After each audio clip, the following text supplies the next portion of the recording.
இப்போ இந்த current என்விரான்மெண்ட்டில் macro economic risk இந்தியாவில் பில்ட் ஆகிருக்கிற இந்த சூழ்நிலையில் பிகாஸ் ஆஃப் ஆயில் ப்ரைஸ் ஏறி இருக்கு, இன்புட் காஸ்ட் எல்லா இடத்துலையும் ஏறுறது, பிகாஸ் நமக்கு இம்போர்ட்ஸோடைய காஸ்ட் இன்க்ரீஸ் ஆகுது.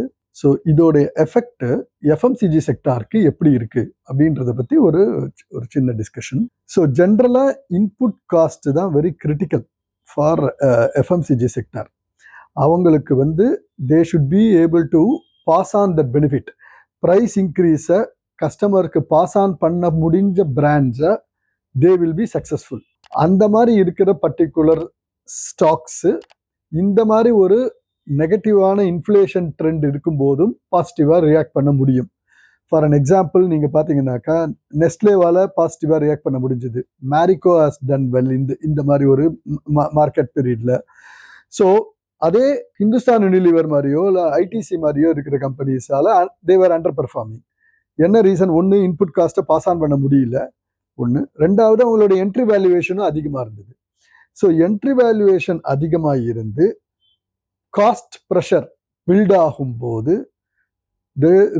உங்களுக்கு ரீரேட்டிங் ஆகும்.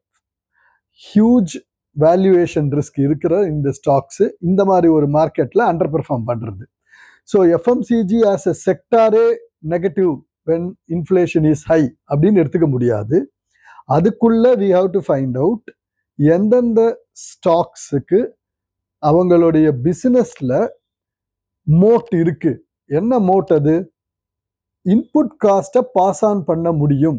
என்னுடைய brand is a premium brand, அதனால என்னுடைய காஸ்ட் ப்ரெஷரை I can pass on to my customer அப்படின்னு இருக்கக்கூடிய பிராண்ட்ஸு அந்த பிஸ்னஸ்ஸு பர்ஃபார்ம் பண்ணும்.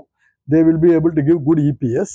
அந்த இபிஎஸ் அதிகமாகிறதுனால stock price will also have a positive trend. உங்களுக்கு இன்ஸ்டிடியூஷனல் டிமாண்டும் அதிகமாக இருக்கும் இந்த மாதிரி ஸ்டாக்ஸில். இன்ஃப்ளேஷனை மேனேஜ் பண்ண முடியலன்னா இந்த மாதிரி லார்ஜ் பிராண்ட்ஸ் என்ன பண்ணுவாங்கன்னாக்கா ஷ்ரிங்க்ஃப்ளேஷன்ற மாடலில் யூஸ் பண்ணுவாங்க. என்ன பண்ணுவாங்க? ப்ரைஸை குறைக்க முடியாது, ப்ரைஸை ஏற்றினாக்கா ரிஸ்க்கு. அதனால் ஃபார் த சேம் ப்ரைஸ் குவான்டிட்டியை கம்மியாக கொடுக்கறது. 100 கிராம் இருக்கிற ஒரு பேக்கெட்டுன்னு வச்சுக்கோங்க. 100 கிராம் பேக்கெட் 150 ரூபாய்க்கு விற்கிறாங்க அப்படின்னாக்கா அதே 50 ரூபாய்க்கு 90 கிராம் விற்கிறது. ஸோ இதன் மூலமாக மக்களுக்கு ப்ரைஸ் ஏற்றலைன்ற மாதிரி ஒரு ஃபீலிங்கை கொடுக்கறது. அதே சமயத்தில் அவங்களோட இன்புட் காஸ்ட்டை ஒரு இன்டைரக்டாக பாஸ் ஆன் பண்ணுறது. ஸோ இது மாதிரி ஒரு ஸ்ட்ராட்டஜியை யூஸ் பண்ணி அவங்களுடைய மார்ஜின்ஸை ரீட்டைன் பண்ண பார்ப்பாங்க. அந்த மாதிரி மார்ஜின்ஸை ரீட்டைன் பண்ணும்போது ப்ரைஸ் ப்ரெஷர் இருக்காது. So the stock also will perform well. So என்னென்னலாம் பார்க்கணும் இந்த சூழ்நிலையில் அப்படின்னு பார்த்தீங்கன்னாக்கா, yes, at upper level inflation அதிகமாக இருக்குது, இன்புட் காஸ்ட் அதிகமாக இருக்குது. So it is negative for FMCG. இது ஒரு அப்பர் லெவல் ஸ்டேட்மெண்ட். அதுக்குள்ளே ட்ரில் டவுன் ஆனீங்கன்னாக்கா எந்தெந்த ஸ்டாக்ஸில் என்ட்ரி வேல்யூவேஷன் அட்ராக்டிவாக இருக்குது. ரெண்டாவது, என்ட்ரி வேல்யூவேஷன் அட்ராக்டிவாக இருக்குது ப்ளஸ் என்னால் இன்புட் காஸ்ட்டை பாஸ் ஆன் பண்ண முடியுது. சில பிராண்ட்ஸால் மட்டும்தான் முடியும். அதை நம்ம ஸ்டடி பண்ணி ஐடென்டிஃபை பண்ணணும். விதின் த எஃப்எம்சிஜி செக்டார் எந்தெந்த கம்பெனிஸ் எல்லாம் ப்ரைஸை பாஸ் ஆன் பண்ண முடிகிறது அப்படின்றது ரெண்டாவது.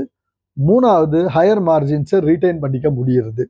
ஸோ இந்த எல்லாத்தையும் எவாலுவேட் பண்ணி ஓகே இந்த பர்டிகுலர் செட் ஆஃப் ஸ்டாக்ஸ்க்கு மோட் இருக்கு, ப்ரைஸ் பாஸ் ஆன் பண்ணக்கூடிய ப்ரீமியம் பிராண்டை ரீட்டைன் பண்ணுறாங்க. ஸோ அந்த எஃப்எம்சிஜி ஸ்டாக்ஸை கண்டினியூ பண்ணலாம். எங்கே மாஸ் ப்ரொடக்ஷன், மாஸ் சப்ளை இருக்குது, ஹை காம்படிஷன் இருக்குது, அந்த இடத்துல இன்புட் காஸ்ட்டை பாஸ் ஆன் பண்ண முடியாது, ஷ்ரிங்க்ஃப்ளேஷனும் எஃபெக்டிவாக இல்லை, பீப்புள் வில் நாட் அக்செப்ட் ஷ்ரிங்க்ஃப்ளேஷன், அந்த இடத்துல அந்த பர்டிகுலர் செட் ஆஃப் ஸ்டாக்ஸ்க்கு ப்ரெஷர் இருக்கும், மார்ஜின் ப்ரெஷர் இருக்கும், இன்புட் காஸ்ட் ஹை ஆகும், ஆப்ரேஷனல் ப்ராஃபிட் கம்மியாகலாம், அதோட எஃபெக்ட் ஏர்னிங்ஸ் க்ரோத் அஃபெக்ட் ஆகலாம். ஸோ இது ஒரு நல்ல ஃபினான்ஷியல் அட்வைசர்ஸை வச்சுண்டு விதின் த எஃப்எம்சிஜி செக்டார் எந்தெந்த செட் ஆஃப் கம்பெனிஸ்க்குள்ளே இன்வெஸ்ட் பண்ண முடியும், எதை அவாய்ட் பண்ணணுன்றதை தெரிஞ்சுட்டு உள்ளே போகிறது பெட்டர்.